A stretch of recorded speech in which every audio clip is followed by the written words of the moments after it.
இன்னைக்கு நம்ம ஆசத்தலான டெசர்ட் சாப்பிடலாம்னு வந்திருக்க இடம் தான் சாக்கோ பிளஸ் டெசர்ட் ஷாப். நீங்க ஒரு ஹோம் மேட் டெசர்ட் சாப்பிடணும்னு ஆசைப்பட்டீங்கன்னா நீங்க வர வேண்டிய ஸ்பாட் கண்டிப்பா இதா தான் இருக்கும். இந்த கடையோட எக்ஸாக்ட் லொகேஷன் நம்ம சேவா சங்கம் ஸ்கூலுக்கு ஆப்போசிட்ல தாங்க இருக்கு.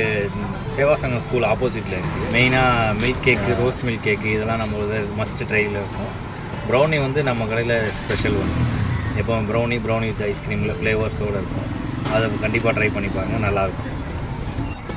நான் அப்புறம் இவங்கள்ட்ட ரோஸ் மில்க் கேக்கும் ப்ரௌனி வித் ஐஸ்கிரீமும் சாப்பிட்டேங்க. ரெண்டுமே சும்மா சொல்லக்கூடாதுங்க, அசத்தலான டேஸ்டா இருந்துச்சுங்க. அப்படி வாயில வச்சோன்னே அப்படியே கரைஞ்சி போகும் பாருங்க, அதுக்கு வார்த்தையே இல்லைங்க. இல்லாமல் ஈவெண்ட்ஸ்க்கு எல்லாத்துக்கும் அரேஞ்ச் பண்ணி தரோம் கேக்கு. அதுவும் இல்லாமல் மெயினாக வந்து ஃபர்ஸ்ட் பர்த்டே கேக்ஸு, அதிலே கஸ்டமைசேஷன் எல்லாமே பண்ணி தரோம். அப்புறம் அந்த வெட்டிங் கேக்கு, எல்லா ஃபங்க்ஷனுக்கும் நம்ம கேக் பண்ணி கொடுக்குறோம். நான் உங்களோட நம்பரை ஸ்கிரீன்ல கொடுக்குறேங்க. தொடர்ந்து இந்த மாதிரி இன்ட்ரெஸ்டிங்கான வீடியோ பார்க்க நம்ம குருவி கூட அஃபீஷியலா